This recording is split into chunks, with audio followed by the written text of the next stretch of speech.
এই মুহূর্তে যে বড় খবরের দিকে নজর রাখবো, এটিএম লুটের ঘটনায় রীতিমতো পুনর্নির্মাণ। আপনাদের আরো একবার জানিয়ে রাখি, রায়গঞ্জে এটিএম লুটের ঘটনায় এবার পুনর্নির্মাণ।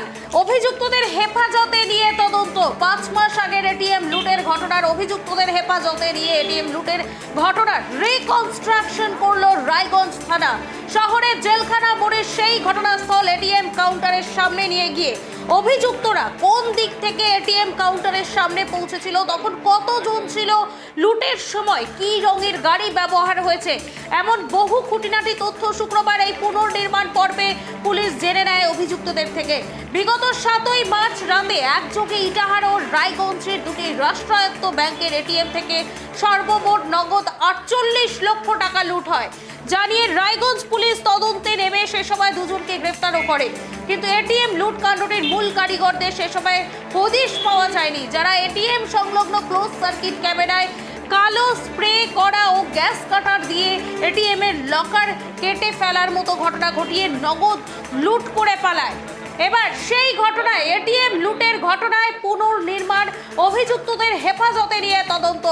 5 মাস আগের এটিএম লুটের ঘটনার অভিযুক্তদের হেফাজতে নিয়ে এটিএম লুটের ঘটনার রিকনস্ট্রাকশন করলো রায়গঞ্জ থানা। এ বিষয়ে বিস্তারিত জানবো, আমার সঙ্গে টেলিফোন লাইনে যুক্ত হয়েছে আমাদের প্রতিনিধি অনিমেষ। 5 মাস আগের এটিএম লুটের ঘটনায় অভিযুক্তদের হেফাজতে নিয়ে এবার রিকনস্ট্রাকশন করলো রায়গঞ্জ থানা, ঠিক কি তথ্য রয়েছে তোমার কাছে? দেখো, গত 5 মাস আগে ইটাহার এবং রায়গঞ্জের জেলখানা মোড়ে একই সঙ্গে যে দুটো এটিএম লুট হয়েছিল এবং গ্যাস কাটার দিয়ে একই দলে একই গ্যাংকের যারা দুষ্কৃতীরা রয়েছিল, সেখানে দেখা যাচ্ছে যে আবার পরেই কিন্তু সেই এটিএম থেকে কিন্তু প্রায় 48 লক্ষ টাকা কিন্তু লুট হয়ে যায়। এবং রায়গঞ্জ থানা তখন রায়গঞ্জ থানা কিন্তু সেই চুরির ঘটনা কিন্তু তল্লাশি শুরু করে এবং যারা মূল অভিযুক্ত তাদেরকে খোঁজার চেষ্টা করে এবং এর মধ্যে কিন্তু 2 জনকে গ্রেপ্তারও করা হয়েছিল। এবং তারপরেই কিন্তু জলপাইগুড়িতে আবার কিন্তু এটিএম লুট হয়। সেই জলপাইগুড়ি থানা কিন্তু তাদেরকে ধরার পরে পুলিশ তো জিজ্ঞাসাবাদ করার পর কিন্তু তথ্য উঠে আসে যে ইটাহার এবং রায়গঞ্জের জেলখানা মোড়ে যে এটিএম রয়েছিল রাষ্ট্রায়ত্ত ব্যাংকের, তারা এই 3 জনের সঙ্গে যুক্ত ছিল। পরে রায়গঞ্জ থানার পুলিশ সেখানে যায়, গিয়ে তাদের সঙ্গে জিজ্ঞাসাবাদ শুরু করে এবং তাদের নিজের চিঠিতে না হয় এবং এর সঙ্গে কারা কারা জড়িত ছিল, তাদের বাড়ি কোথায়, কিভাবে এরা এই অপারেশন চালিয়েছে, সমস্ত কিন্তু তথ্য সংগ্রহ করে। কিন্তু দেখা যাচ্ছে যে যারা 3 জন মূল অভিযুক্ত এবং মূল অভিযুক্ত কিন্তু ফেরার ছিল, তাদেরকে গ্রেপ্তার করতে পারে না। অবশেষে ওই জলপাইগুড়ির কাণ্ডর পরে কিন্তু যারা মূল অভিযুক্ত ছিল তারা কিন্তু তাদেরকে গ্রেপ্তার করতে পেরেছে রায়গঞ্জ থানার পুলিশ। তবে এই ঘটনার পরে কিন্তু কিভাবে চুরি করেছিল, কোন দিক দিয়ে এসেছিল, কি গাড়ি ছিল, কি ড্রেস পরেছিল, সমস্ত কিন্তু পুনর্গঠন করে রায়গঞ্জ থানা পুলিশ সেই এটিএম এর উপরে নিয়ে গিয়ে দেখা যাচ্ছে যে সিসি ক্যামেরা লাগানো ছিল, তারা সেখানে কিন্তু কালো স্প্রে করে দেওয়া হয় যেন তাদেরকে চিনতে না পারে। সে কালো স্প্রে করে এবং সাদা রঙের ওয়াগনের গাড়ি ছিল এবং তাদের কালো সাদা শার্ট এবং কালো প্যান্ট পরেছিল। সে সমস্তই কিন্তু তথ্য কিন্তু পুলিশকে বয়ান দেওয়া হয় এবং সেই ঘটনাস্থলে গিয়ে তারপরে কিন্তু ঘটনার সাথে এই 3 জন ছাড়াও আর কারা কারা জড়িত থাকতে পারে বা কজন জড়িত থাকতে পারে কিছু জানানো হয়েছে প্রশাসনের তরফ থেকে? দেখো, এই যে গ্যাং যেমন হচ্ছে হরিয়ানার বাড়ি এবং আরো বেশ কয়েকজন অন্য রাজ্যের বাড়ি, তারা কিন্তু এই বাংলায় একটা ছক কষেছিল।